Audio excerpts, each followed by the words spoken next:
Hi friends, welcome to Shah institute daily current affairs.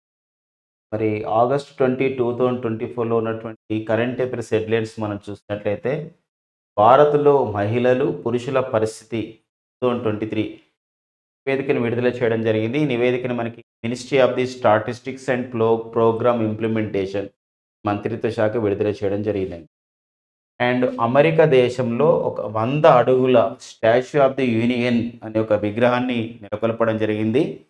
So ఇదొక spirituality అంటే ఒక ఆధ్యాత్మిక విగ్రహం, ఒక దైవత్వం విగ్రహం, హనుమాన్ విగ్రహాన్ని ఆవిష్కరించడం జరిగింది. ఇది అమెరికాలో 100 అడుగుల స్టాచ్యూ ఆఫ్ ది యూనియన్ విగ్రహం. భారత మాజీ సైన్యాధిపతి అయినటువంటి సుందర్ రాజన్ పద్మనాభన్ మరణించడం జరిగింది. సో ఆగస్టు 21 అండ్ 23లలో అంటే 21, 22, 23లో భారత ప్రధాని నరేంద్ర మోడీ గారు పోలాండ్ అండ్ ఉక్రెయిన్ దేశాల్లో పర్యటించనున్నారనమాట. సంబంధించిన విశేషాలు చూద్దాం. అండ్ కేంద్ర రక్షణ శాఖ కార్యదర్శిగా రాజేష్ కుమార్ సింగ్ నియమితులు కావడం జరిగింది. దానికి సంబంధించిన విశేషాలు చూద్దామండి. వెంకయ్య నాయుడు ఏ స్టేట్స్మెన్ అనే ఒక పుస్తకం న్యూస్లో ఉంది. దానికి సంబంధించిన విశేషాలు చూద్దాం. సో ఇవ్వండి మనకి ఆగస్టు 20, 2024లో ఉన్నటువంటి ముఖ్యమైనటువంటి కరెంట్ అఫైర్స్ హెడ్లైన్స్. దీనిపైన వివరణలోకి వెళ్దాం. సో భారత్లో మహిళలు, పురుషుల పరిస్థితి 2023 నివేదిక. కేంద్ర గణాంకాలు కార్యక్రమాల మంత్రిత్వ శాఖ అంటే ఇక్కడ ఏంటంటే ministry of the statistics and program implementation అంటాం.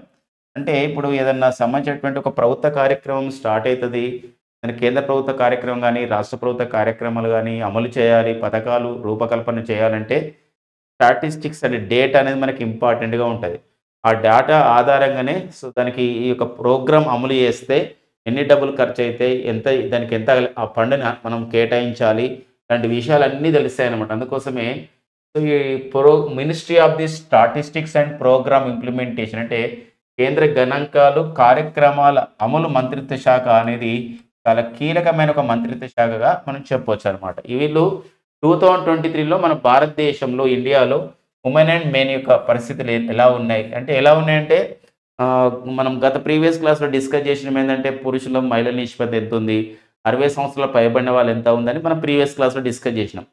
సో నివేదికలో మరో అంశం అనమాట ఏంటంటే ఇక్కడ ఎలాంటి అంటే బాలికల పైన మహిళల పైన కానివ్వండి, ఇలాంటి కేసెస్ వస్తున్నాయి, సైబర్ వేధింపులు ఎలా ఉన్నాయి, మానవ అక్రమరం అనే ఉంది, ఇవన్నీ విషయాలపైన ఇవ్వడం జరిగింది. అంటే నేషనల్ క్రైమ్స్ రికార్డ్స్ బ్యూరో ఉంటుంది, ఎన్ఎస్ఆర్బి ఏం చేస్తుంది అంటే నేషనల్ పేరులోనే ఉంది చూసారు. ఎన్ఎస్ఆర్బి అంటే అర్థమైందంటే ఇక్కడ నేషనల్ క్రైమ్స్ రికార్డ్స్ బ్యూరో అని చెప్పేసి అంటాం. నేషనల్ క్రైమ్స్ రికార్డ్స్ బ్యూరో అని చెప్పేసి అంటాం. మరి నేషనల్ క్రైమ్స్ రికార్డ్స్ బ్యూరో వాళ్ళు నేషనల్ క్రైమ్స్ రికార్డ్స్ బ్యూరో వాళ్ళు ఏం చేస్తున్నారంటే దేశంలో ఏదైనా నేరాలు జరిగినప్పుడు అది ఎలాంటి నేరం అని చెప్పేసి డేటా అంతా సిద్ధం చేసుకుంటూ ఉంటుంది. ఒక సంవత్సరంలో ఎన్ని నేరాలు జరిగినాయి అలాంటప్పుడు నేరాలు తగ్గించవలసిన అవసరం ఏంది, తగ్గించడానికి ఎలాంటి అంటే నేరాలు తగ్గించే విషయంలో ఎలాంటి చర్యలు చేపట్టాలి, ఇవన్నీ కూడా ఆ డేటా ఉన్నట్లయితే ఆ డేటా ద్వారా ఏంటంటే మరి అలాంటి నేరాలు కాకుండా మనకి ఏంటంటే ఇక్కడ ముందు జాగ్రత్త చర్యలు చేపట్టవచ్చు అనమాట. రాష్ట్ర కేంద్ర పాలిత ప్రాంతాలు అది ఎన్ఎస్ఆర్బి చూసుకుంటుంది. ఆ డేటా మొత్తం కూడా అది ప్రకటిస్తూ ఉంటారు.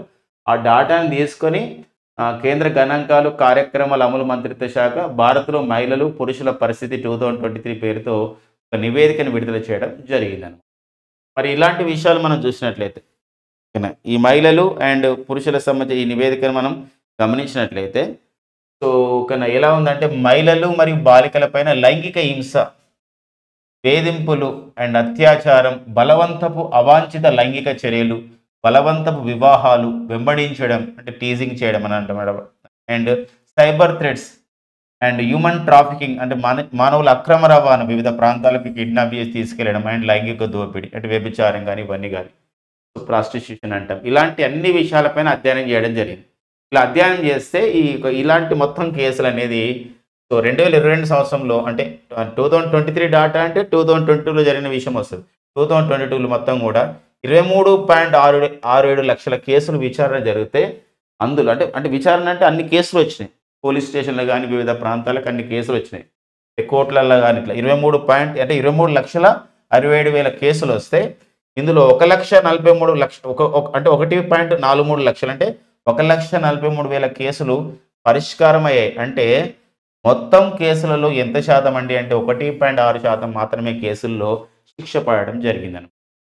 సో, తద్వారా ఎందుకోసం అంటే ఇలా అంటే ఇక్కడ ఏంటంటే కేసులు నమోదు ఎక్కువైతున్నాయి. బట్ పరిష్కారం అయ్యేది కొన్ని, శిక్షలు పడేది కొన్ని. కాబట్టి సో, నేరాలు పెరుగుతున్నాయని చెప్పేసి ఈ నివేదిక ద్వారా మనం చెప్పొచ్చు.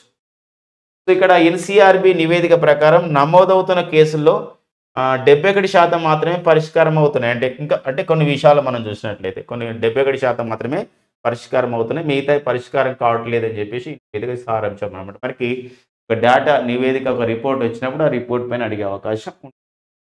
నెక్స్ట్ చూద్దాం.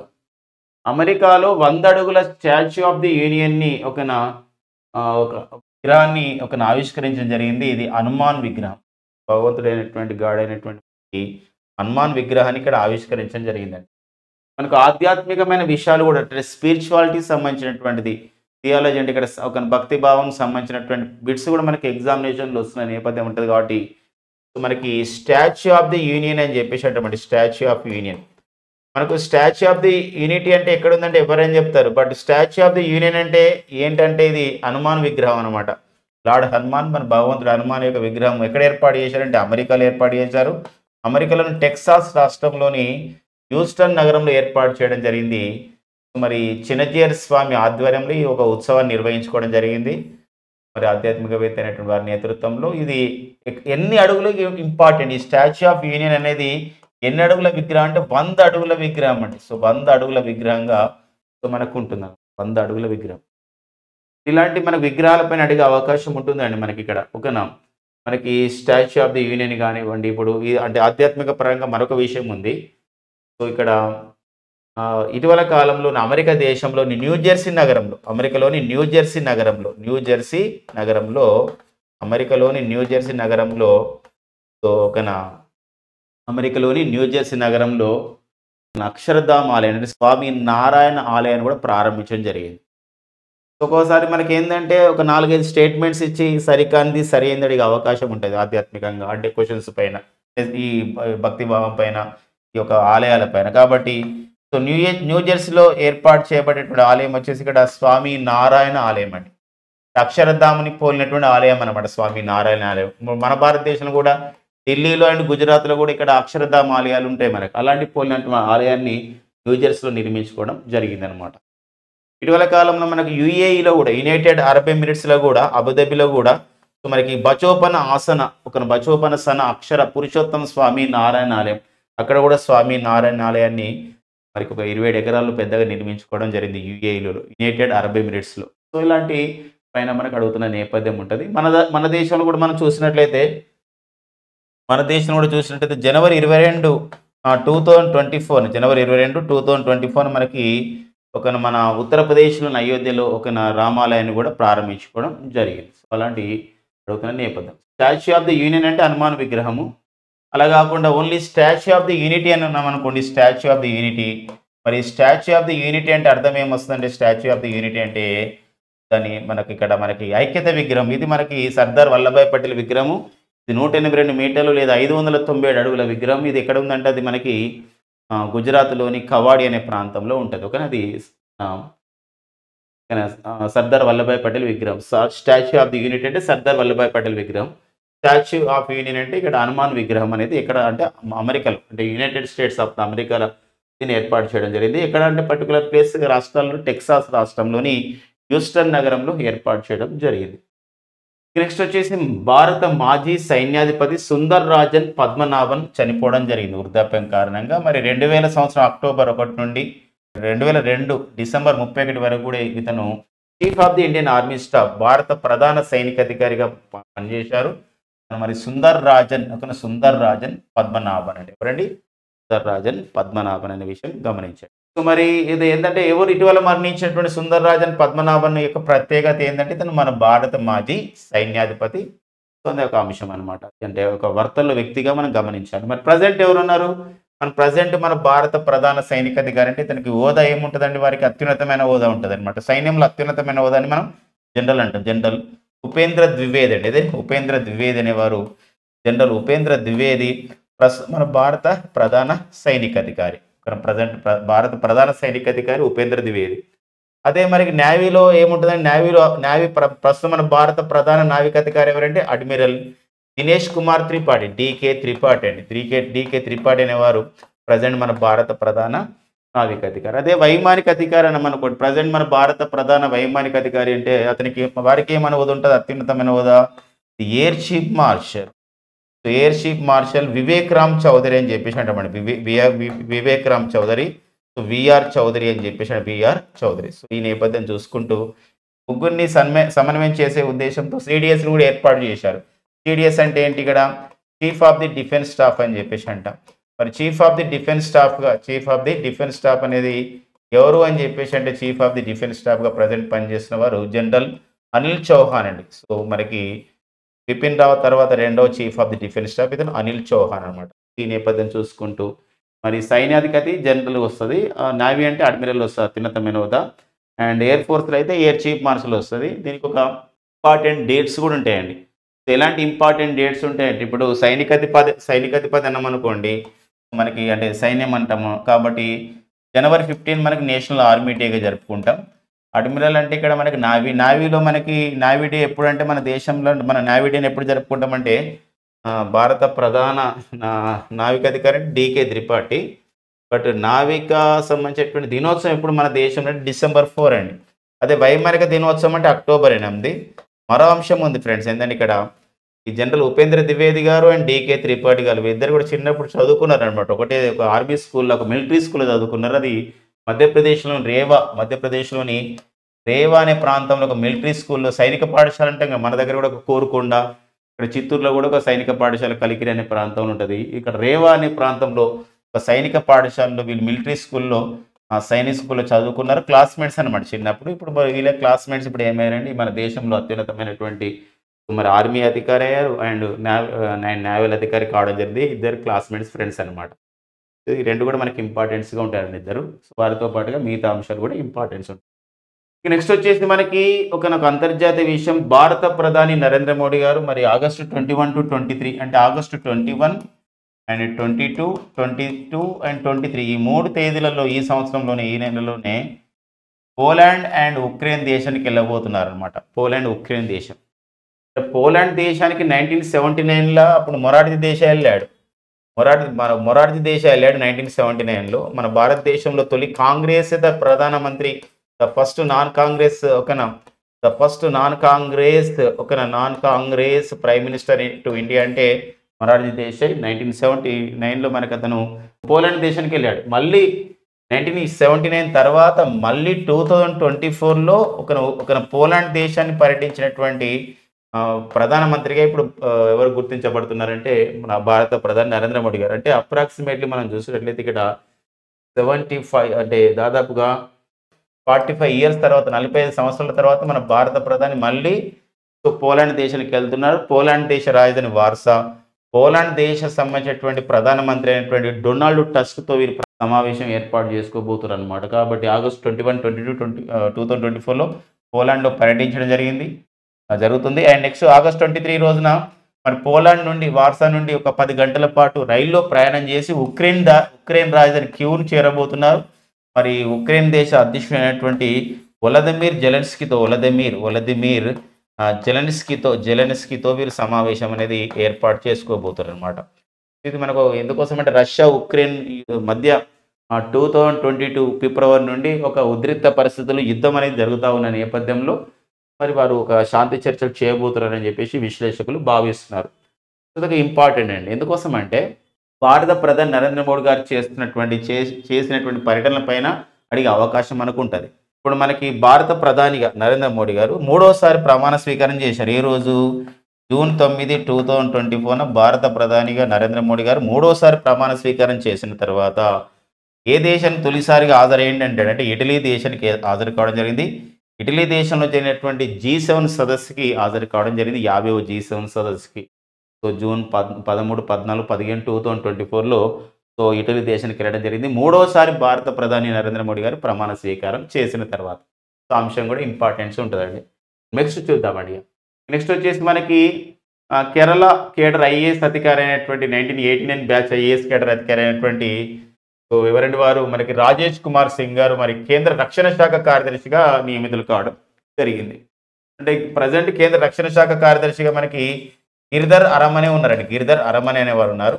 మరి గిరిధర్ అరమనే స్థానంలో మనకి ఇక్కడ ఎవరు నియమితులు కావడం జరిగిందంటే స్థానంలో రాజేష్ కుమార్ సింగ్ గారు కేంద్ర రక్షణ శాఖ కార్యదర్శిగా యూనియన్ డిఫెన్స్ సెక్రటరీ అనిగా నియమితులు కావడం జరిగింది. మనకి ఇది రక్షణ శాఖ కార్యదర్శులు మనకి ఇంపార్టెంట్గా ఉంటుంది. విదేశాంగ కార్యదర్శి కూడా మనకి ఇంపార్టెన్స్ ఇవ్వాలి. ఇప్పుడు మన విదేశాంగ కార్యదర్శిగా ఎవరు పనిచేస్తారంటే విక్రమ్ మిశ్రీ అండి. సో విక్రమ్ మిశ్రీ అనేవారు మరి కేంద్ర విదేశాంగ కార్యదర్శిగా పనిచేస్తున్నారు. Vikram Misri union external affairs secretary లేదా ఫారిన్ సెక్రటరీ ఆఫ్ ది ఇండియాగా మనం పిలుస్తామండి. సో ఆ విషయం మనం ఇంపార్టెన్స్గా చూసుకోవాల్సినటువంటి అవసరం ఉంటుందండి. సో మరి ఇది మనకి గోవింద్ మోహన్, ఇప్పుడు గోవింద్ మోహన్ కేంద్ర హోంశాఖ కార్యదర్శిగా నియమితులు కావడం జరిగింది. మనం ప్రీవియస్ క్లాసెస్లో డిస్కస్ చేసుకోవడం జరిగింది. ఇలా కార్యదర్శుల పైన అంటే మంత్రులు ఎంత ఇంపార్టెంటో కొన్ని శాఖల కార్యదర్శులు కూడా అంత ఇంపార్టెన్స్గా మనం ఇవ్వాల్సిన అవసరం అనేది ఉంటుంది. ఇప్పుడు సమాచార ప్రసార కార్యదర్శిగా ఎవరున్నారంటే సంజయ్ జాజ్ ఉన్నారు. అండ్ అలాంటి విషయము లాస్ట్ టైం మనకు అడిగిండు యూనిఫామ్ జాబ్లలో ఏమంటే కేంద్ర అటవీ పర్యావరణ మంత్రిత్వ శాఖ కార్యదర్శి అన్నారు. అంటే ఫస్ట్ టైం ఒక ఉమెన్ అపాయింట్మెంట్ అయింది. అంటే కేంద్ర అటవీ పర్యావరణ మంత్రిత్వ శాఖ అంటే ministry of the forest and environment climate change సెక్రటరీగా ఎవరు నియమితులయ్యారంటే లీలానందన్. అలాంటి కొన్ని క్వశ్చన్స్ మనకు అడిగే అవకాశం ఉంటుంది. ఇప్పుడు సంజయ్ జాజ్ ఉన్నారు మన సంబంధించిన తెలుగువారు. మరి వీరు ప్రజెంట్ కేంద్ర సమాచార ప్రసార శాఖ కార్యదర్శిగా పనిచేస్తున్నారు. అలాంటి విషయము గోవింద్ మోహన్ వీరైతే ఇప్పుడు హోంశాఖ కార్యదర్శిగా నియమితులు కావడం జరిగింది. అండ్ విక్రమ్ మిశ్రీ విదేశాంగ కార్యదర్శిగా నియమితులు కావడం జరిగింది. విదేశాంగ మంత్రి అంటే మనం సుబ్రహ్మణ్యం జయశంకర్. అండ్ గిరిధర్ అరమనే స్థానంలో కేంద్ర రక్షణ శాఖ కార్యదర్శిగా ఎవరున్నారంటే రాజేష్ కుమార్ సింగ్ నియమితులు కావడం జరిగింది. మరి కేంద్ర రక్షణ శాఖకి సలహాదారు అంటే మనకు జి సతీష్ రెడ్డి గారు వస్తారు. ఆ విషయం కూడా గమనించాం. నెక్స్ట్ చూద్దామండి.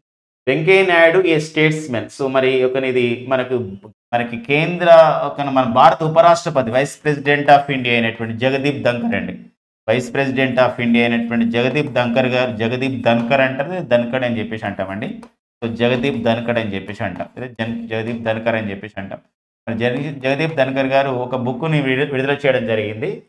సో ఆ బుక్ పేరు వచ్చేసి వెంకయ్య నాయుడు ఏ స్టేట్స్మెన్ అనే పుస్తకం. ఒక దౌత్యవేత్తగా ఒక సంబంధించినటువంటి స్టేట్స్మెన్గా అతను ఎలా పనిచేశారు మన తెలుగువారు ముప్పవారు వెంకయ్య నాయుడు గారు మరి కేంద్ర మంత్రిగా, అంతేకాకుండా భారత ఉపరాష్ట్రపతిగా సో ఎంతో గొప్ప సేవలు చేస్తున్నారు కూడా వెంకయ్య నాయుడు గారు. ప్రజెంట్ మరి వైస్ ప్రెసిడెంట్ కూడా తను వైస్ ప్రెసిడెంట్ పదవి అయిపోయిన తర్వాత ఇప్పుడు మనకి జగదీప్ ధన్కర్ మళ్ళీ ఉపరాష్ట్రపతి కావడం జరిగింది. మరి వెంకయ్య నాయుడు గారు మరి చేసినటువంటి సేవల విషయం పైన ఒక రాజకీయ నాయకుడిగా మనకు సంజయ్ కిషోర్ గారు ఒక పుస్తకం రాశారు. సో మన తెలుగు వారైన వెంకయ్య నాయుడు గారి పైన ఆ పుస్తకం వెంకయ్య నాయుడు ఏ స్టేట్స్మెన్.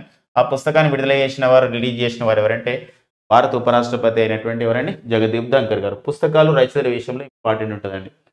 అండ్ నెక్స్ట్ వచ్చేసి మనకి ministry of the statistics and program implementation అని చెప్పేసి అంటాం. ఓకేనండి.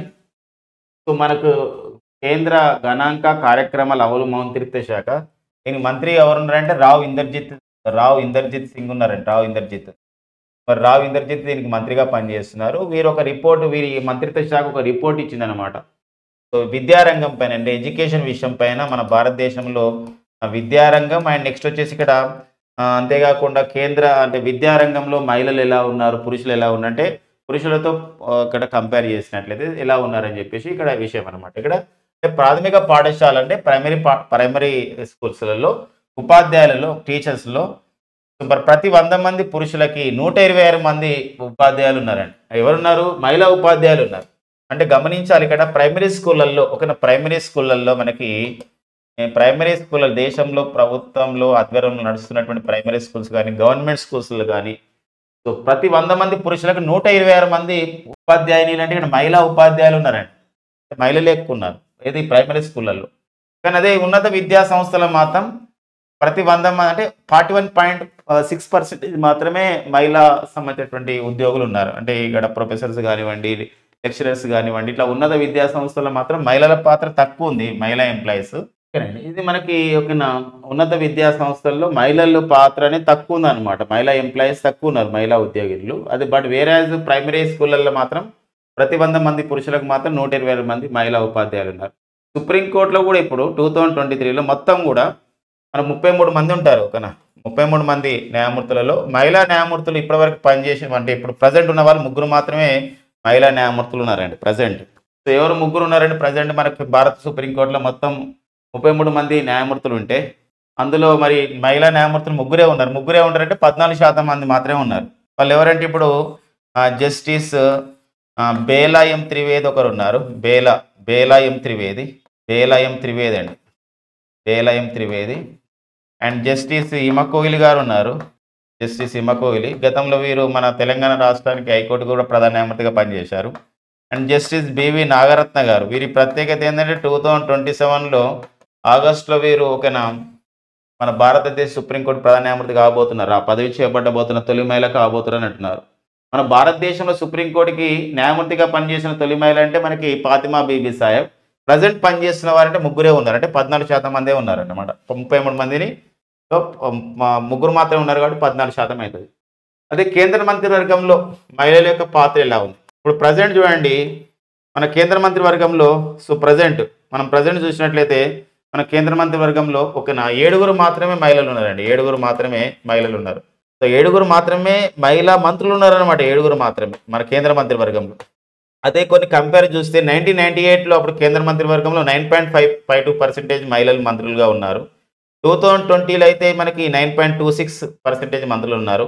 2015లో అయితే లాస్ట్ అనమాట 2004 అప్పుడు 17.78% ఉంటే ఈసారి 2023 అంటే ఈ సంవత్సరం మనం చూసినట్లయితే మనకంటే ఈ సంవత్సరం 2023-24లో చూసినట్లయితే 13.70 మాత్రమే ఇట్లా చెప్తున్నాం అనమాట. అంటే కేంద్ర మంత్రివర్గంలో విషయంలో అనమాట. సో ఈ డేటాను కూడా మనం గుర్తుపెట్టుకోవాల్సిన అవసరం ఉంటుందండి. అంటే కేంద్ర మంత్రివర్గంలో మహిళలు ఎలా ఉన్నారు అండ్ లోకసభలో కూడా మహిళల పర్సెంటేజ్ ఏముంది కనుక ఈ డేటా మొత్తం కూడా మనం తెలియజేసినట్లయితే ఇదైతే కేంద్ర మంత్రివర్గంలో మహిళల యొక్క పర్సెంటేజ్.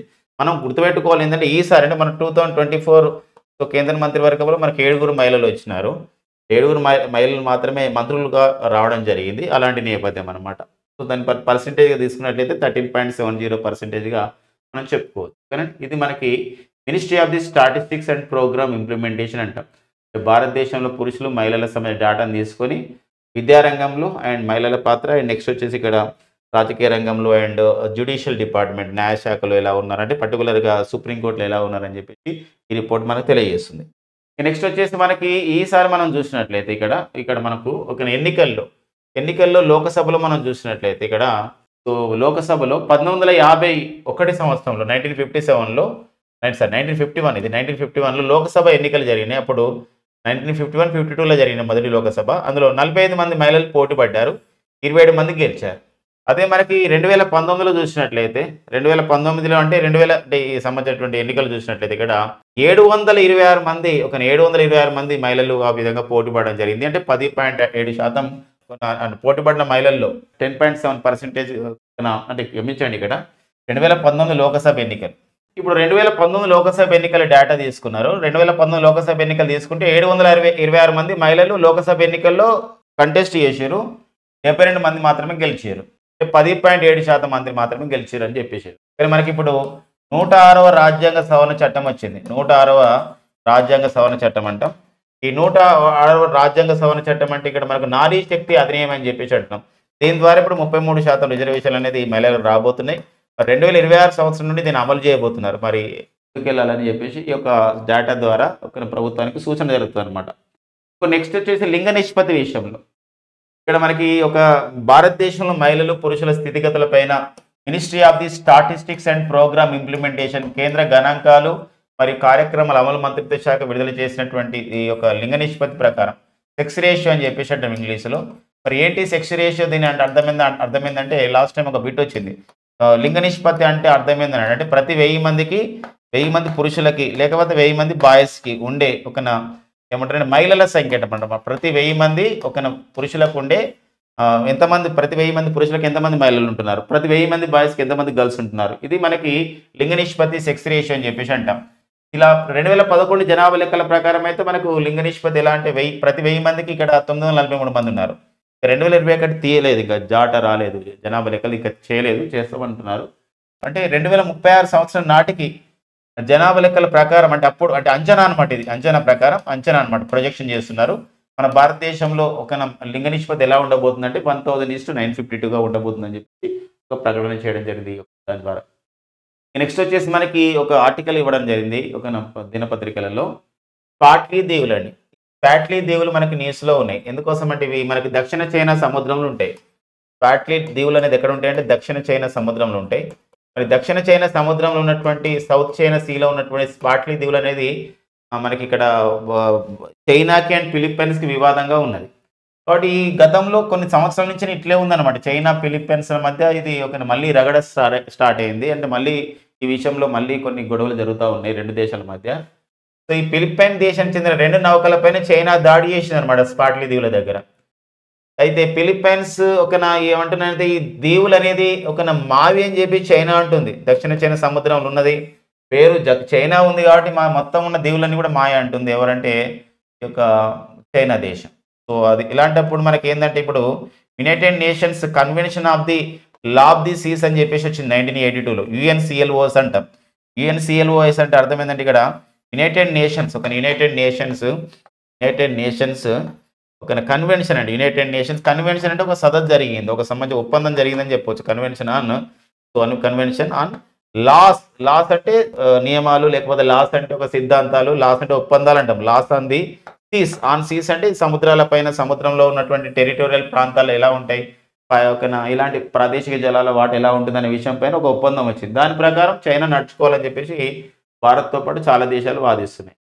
కానీ చైనా మాత్రం ఆవే అంటుంది. ఇలాంటి టైంలో ఫిలిప్పైన్స్, తైవాన్, వియత్నాం దేశాలు అంటున్నవి ఈ యొక్క స్పాట్లీ దీవులు మాకే చెందినవి అని చెప్పేసి అనుకుంటున్నాయి. ఇలాంటి క్రమంలో ఈ యొక్క స్పాట్లీ దీవులు మళ్ళీ న్యూస్‌లో ఉన్నాయి. స్పాట్లీ దీవులతో పాటు ఇక్కడ పారాసెల్లా దీవులు కూడా మనకు వివాదాస్పదంగా ఉంటాయి. దీంతో పాటు ఇక్కడ శంఖకు దీవులు అంటాం. శంఖకు దీవులు అంటే ఇది మనకు చైనాకి, జపాన్‌కు వివాదాస్పదంగా ఉంటాయి శంఖకు దీవులు. ఈ వివాదాస్పదమైన విషయాలపైన అంశాలపైన కూడా కాంట్రోవర్షియల్ ఈ యొక్క ఐలాండ్స్ పైన కూడా ఎగ్జామినేషన్‌లో అడిగే అవకాశం ఉంది. నెక్స్ట్ వచ్చేసి మనకి కొన్ని ఇంపార్టెంట్ డేస్ ఉంటాయి. మనము ఇప్పుడు ఆగస్టు 20 ఉంది మనకి. 2 ఇంపార్టెన్స్ ఉన్నాయండి ఆగస్టు 20. ఆగస్టు 20 ఇంపార్టెన్స్ ఏంటంటే ఇక్కడ మనకి భారతదేశానికి పిన్న వయసులోనే యంగెస్ట్ ప్రైమ్ మినిస్టర్ అనమాట. తక్కువ వయసులోనే ప్రైమ్ మినిస్టర్ అయ్యారు. ఎవరంటే మనకి రాజీవ్ గాంధీ. సో, వారి యొక్క జయంతి ఆగస్టు 20. అది మనకు జాతీయ సద్భావన దినోత్సవంగా జరుపుకుంటాం. సో, జాతీయ సద్భావన దినోత్సవం అండి. జాతీయ సద్భావన దినోత్సవం జరుపుకుంటాం. మరి ఇదే రాజీవ్ గాంధీ గారి యొక్క వర్ధంతి ఉంది చూడండి. మే 21 రాజీవ్ గాంధీ గారి యొక్క వర్ధంతి. మరి వారి యొక్క వర్ధంతిని రాజీవ్ గాంధీ గారి యొక్క వర్ధంతి వారు ఎల్టీటీ అనే ఒక ఉగ్రవాద సంస్థ చేతిలో చంపివేయబడ్డారు రాజీవ్ గాంధీ గారు. Liberation of the Tamil tigers Eelam ద్వారా తమిళనాడులో. అందుకోసం అది ఒక ఉగ్రవాద వ్యతిరేక దినోత్సవంగా national day against the terrorism అని చెప్పేసి మనం నిర్వహించుకుంటాం. అది మే 21. మళ్ళీ ఆగస్టు 20 మరొక ఇంపార్టెన్స్ ఉంది. World mosquito day. అంటే ఈ యొక్క మలేరియా కారణం ఏంటంటే దోమకాటు. దోమ అనేది ఇక్కడ ఆడ ఎనాఫిలిస్ దోమ. ఫిమేల్ మస్కిటో అనాఫిలిస్ మస్కిటో వల్ల అది కారణమవుతుంది. ఆ యొక్క వ్యాధికారక జీవులు అందులో ఉండడం వల్ల అది దోమ కుట్టడం వల్ల ఆ వ్యాధికారక జీవులు మనిషిలో ప్రవేశించి మలేరియా కారణమవుతుంది అని చెప్పేసి ఇక్కడ వరల్డ్ మస్కిటో డే జరుపుకుంటాం. ఏ రోజంటే ఆగస్టు 20. దీనికి ప్రపంచ ఆరోగ్య సంస్థ WHO ఒక ఇతివృత్తం ఇచ్చిందండి. ఏమిందంటే accelerating the fight against malaria for a more equitable world. ప్రపంచంలో సుమారు 43 దేశాలు మలేరియా రహిత దేశాలుగా ప్రకటించబడ్డాయి. మరి ఇటీవల కాలంలో ఆఫ్రికా ఖండ దేశమైనటువంటి కేప్ వర్డే దేశం 2024లో జనవరిలో ఇది మలేరియా రహిత దేశంగా ప్రకటించబడింది. దీంతో కలుపుకొని మొత్తం 43 దేశాలు మలేరియా రహిత దేశాలు. ఇదే సంవత్సరం మరొక విషయం జరిగింది. కామరూన్ దేశం ప్రపంచంలో ఫస్ట్ టైం కామరూన్ దేశం ఒక రికార్డు సాధించింది. ఏంటంటే తమ దేశ ప్రజలకి మలేరియా వ్యాక్సిన్ అందుబాటులోకి తీసుకొచ్చింది. మలేరియా టీకాను అందుబాటులోకి తెచ్చినటువంటి ఫస్ట్ కంట్రీ వచ్చేసి కామరూన్. మలేరియా రహిత దేశంగా ప్రకటించబడ్డ 2024లో 43వ దేశం ఏదంటే కేప్ వర్డే దేశం. అందుకోసమే ప్రపంచవ్యాప్తంగా మలేరియా నిర్మూలన చేయాలనే ఒక ప్రధానమైన ఉద్దేశంతో accelerating the fight against malaria for a more equitable world ఇతివృత్తంతో నిర్వహించుకోవడం జరిగింది. అంతేకాకుండా మన భారత ప్రభుత్వం కూడా జూన్ 16 to 22 ప్రతి సంవత్సరం అంటే ఈ సంవత్సరం అయితే జూన్లో 16 to 22 2024లో మనకి నేషనల్ మస్కిటో కంట్రోల్ అవేర్నెస్ వీక్ని కూడా నిర్వహిస్తారు. అంటే ఇక్కడ మలేరియా నివారణ వారోత్సవాన్ని ఎప్పుడు నిర్వహిస్తారంటే మన దేశంలో జూన్ 16 to 22 2024 నిర్వహించుకోవడం జరిగింది.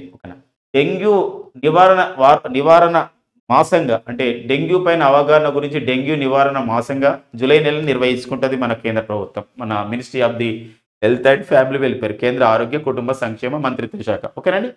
సో తేదీల పైన మనకి అడిగే అవకాశం ఉంటుంది ఇట్లా.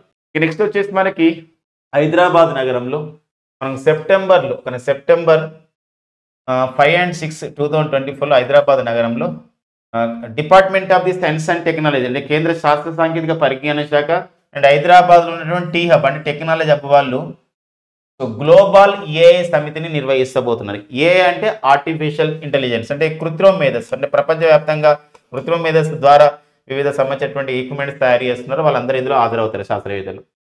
ఇక్కడ ఏంటంటే దేనిపైన చర్చ జరుగుతుందంటే మ్యాథ్ అంటారు, MATH. మ్యాథ్ అంటే ఏంటంటే machine learning and artificial intelligence hub అని చెప్పేసి అంటాం. MA అంటే ఇక్కడ machine learning and artificial, T అంటే ఇక్కడ ఆర్టిఫిషియల్ ఇంటెలిజెన్స్ అని చెప్పేసి అంటాం. ఈ హబ్ H అంటే ఇక్కడ అర్థం ఏంటంటే హబ్ అండి, చూడండి machine learning and artificial intelligence hub. ఈ మ్యాథ్ అనే కార్యక్రమం పైన చర్చలు సమావేశాలు జరుగుతూ ఉంటాయి. ఇది సెప్టెంబర్లో నిర్వహించబోతున్నారు.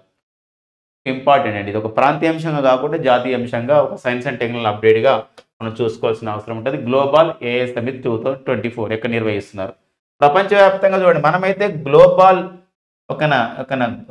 ఆర్టిఫిషియల్ ఇంటెలిజెన్స్ అంటే global partnership for the artificial intelligence GPI, ఈ సదస్సును మన భారత ప్రభుత్వం గవర్నమెంట్ ఆఫ్ ఇండియా నిర్వహిస్తుంది. గ్లోబల్ ఏఐ సమితిని మన తెలంగాణ ప్రభుత్వం నిర్వహిస్తే, department of the science and technology నిర్వహిస్తే, గవర్నమెంట్ ఆఫ్ ఇండియా నిర్వహించే సదస్సుకి ఏమంటుంది అంటే global partnership for the artificial intelligence 2023లో మరి ఆర్టిఫిషియల్ ఇంటెలిజెన్స్ సమిట్ అంటాం. ఏఐ సేఫ్టీ సమిట్, బాగా గుర్తుపెట్టుకోండి ఫ్రెండ్స్. ఇది ఏఐ సేఫ్టీ సమిట్ అనేది 2023లో ఎక్కడ నిర్వహించారంటే యూకేలో నిర్వహించారు. యూకేలోని బ్లెచ్లీ అనే నగరంలో నిర్వహించారు. ఫస్ట్ టైం అనమాట హిస్టరీలో ఏంటంటే బ్లెచ్లీ డిక్లరేషన్. మనకి ఈ యొక్క ఆర్టిఫిషియల్ ఇంటెలిజెన్స్ ద్వారా మనం ఎలా రక్షణ పొందాలి, ఎలా సేఫ్టీగా ఉండాలి, కృత్రిమ మేధస్సు మానవాళికి ఉపయోగపడే విధంగా ఎలాంటి చర్యలు చేపట్టాలని వచ్చినటువంటి ఫస్ట్ డిక్లరేషన్ వచ్చేసి ఏంటంటే ఇక్కడ బ్లెచ్లీ డిక్లరేషన్ అండి. ప్రతి పాయింట్ ఇంపార్టెంట్ ఫ్రెండ్స్ ఇక్కడ. సో ఇవ్వండి మనకి ఆగస్టు 20, 2024లో ఉన్నటువంటి కరెంట్ అఫైర్స్.